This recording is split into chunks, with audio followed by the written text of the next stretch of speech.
out there, and welcome back to Mariah by the Books.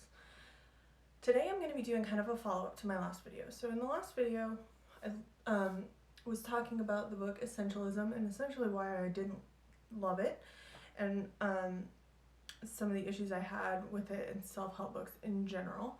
So today, well, I've got my little Steve Jobs vibe turtleneck going on. Today I wanted to talk to you about some of the things that I think are good in good self-help books and what a few of those titles are that I've really enjoyed.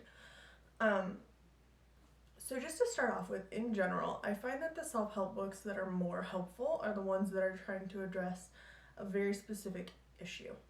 So, for example, rather than trying to fix your whole life, your whole personality, your whole approach to everything, they might try to approach how you approach shopping or your finances or something more specific. And I think that's really helpful if they narrow their scope in a little bit. They don't have to be quite as generic and quite as much of the trying to appeal to everyone, so they end up being virtually meaningless problem. That's one of the biggest things. The other thing is that I think it's helpful if there's more in the book about how to apply it and how to make it work and steps to get to whatever the goal is of this book, rather than focusing on so many anecdotes and just saying the same thing over and over again. Anecdotes are fine. They can help illustrate a point, but I feel like in some cases with self-help books especially, they can kind of become the point, which isn't great. So with that being said, a couple of the books that I've really liked have been Quiet by Susan Cain, which is basically about introversion, extroversion, that kind of thing. I don't know if it really qualifies as a self-help book so much as a psychology book, but for me, I found it very self-helpful, if that makes any sense, in the sense that it really helped me to understand who I am and begin to take steps to understand what it means to be an introvert, what it means to be an introvert in an extroverted society, how to kind of deal with those things, while not telling me that I have to be an extrovert, I have to act like an extrovert, things like that, which is where a lot of other introvert, extrovert kind of things, and even some things said by my own family, have gotten to me over the years. So rather than being about changing yourself, it's about understanding kind of your role in the world and how to make your life as good as you can while being who you are. So I really like that one.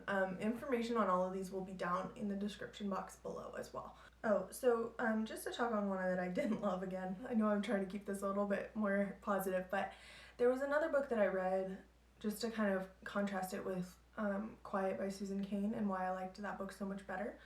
This one really basically was saying that for introverts to be successful in leadership positions, they just have to force themselves to be extroverts and pretend to be extroverts. And that is just, it's damaging, because the idea being that you can't be who you are and be successful. And that was so frustrating for me, whereas Susan Cain's approach was to say that you can be an introvert and be successful. Here's the tools for how to get there without sacrificing or compromising who you are or your own happiness, that kind of thing, which I found really, really much better. Another one that I really liked, that I'm sure everybody is probably sick of hearing about, but was The Life-Changing Magic of Tidying Up. This book for me was really helpful as far as my approach to dealing with clutter. So again, it was very focused, very specific in what it wanted to address. And I liked that. I really liked the approach. I found certain things really helpful about how to organize sock drawers, things like that. But I also found that it really reinforced for me the idea that my home is mine, it's my space, that it should make me happy, that it should be a place that's peaceful and good for me, rather than, holding on to a bunch of gifts that I don't really want, or things that are just not making me happy anymore, but maybe I spent money on them, that kind of thing. So it really helps me to reshape how I think about my home. So rather than being where I store my stuff, it's where I live and where my stuff contributes to my life or not, in which case it goes. So that's a great one as well, if you haven't already heard about it to death at this point. The manga is also really good if you're looking for a shorter, kind of more fictionalized read. That one's good as well. Not to be confused with the life-changing magic of not giving an F, which I did not enjoy and had all of the hallmarks of a bad self-help book. Even though it was trying to act like it was a parody, it was still really just a bad self-help book. It was repetitive, it was boring, it was full of anecdotes. It was just, I don't know why it ever needed to be published. But so those two. There was one that I read that was kind of geared towards women with ADHD, attention issues, that kind of thing, which was trying to basically help manage your life around those symptoms that you may have, around attention, hyperactivity, those kinds of things. And I've struggled with some kind of overlapping issues with some mental health stuff, so for me it was really interesting to kind of explore that a little bit, and the book was really helpful in that it offered helpful real life kind of solutions and stories and things like that in such a way that it felt really approachable. It didn't feel super overwhelming, and it certainly didn't feel like you had to read the whole book, which I really enjoyed, especially given the subject matter. So another one that I really enjoyed was The Year of Less. It wasn't perfect by any stretch of the imagination. I felt like there were a lot of things in there that weren't relevant, again, anecdotal, things like that, but I liked the approach. I liked the ideas that were encapsulated in the book. It talked a lot about how to be a more conscious consumer, how to buy less things and things like that, which are all things that I'm working on that are important to me. So from that standpoint, I really enjoyed it. So I think what all of these self-help books have in common that I enjoyed is, again, that they kind of all focus more narrowly on a specific area. To be honest, one of the reasons that I don't love self-help books is I feel like they kind of approach a subject from a very shallow point of view.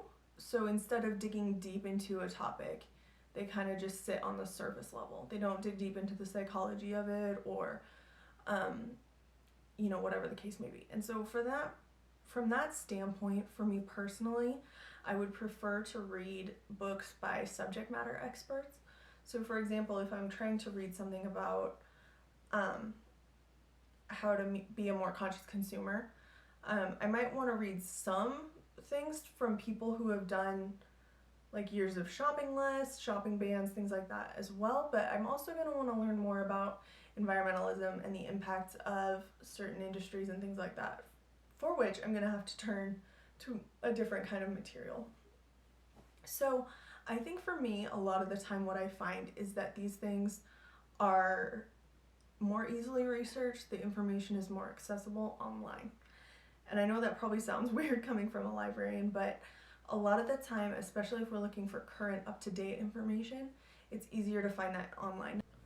Now, of course, it is really important to make sure you're looking at reputable sources, because we all know that there's some sketchy information out there online.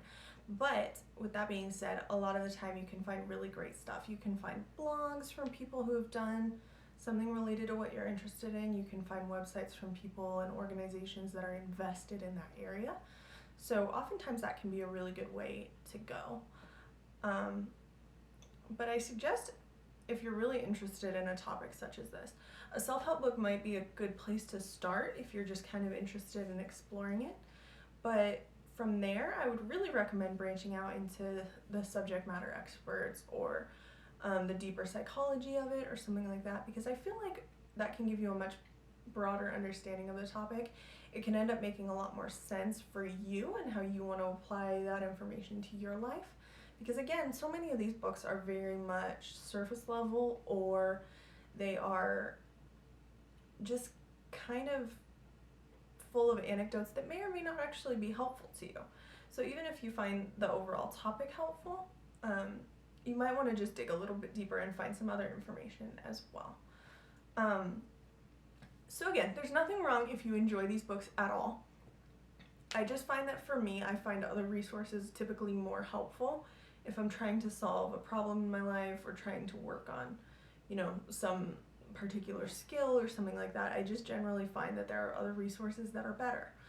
And you know, that's something definitely to consider, is to look at multiple different types of resources rather than just one, to make sure that you're getting, you know, the best and broadest information possible from a variety of sources rather than just from one person who's saying that such and such idea changed their life, right?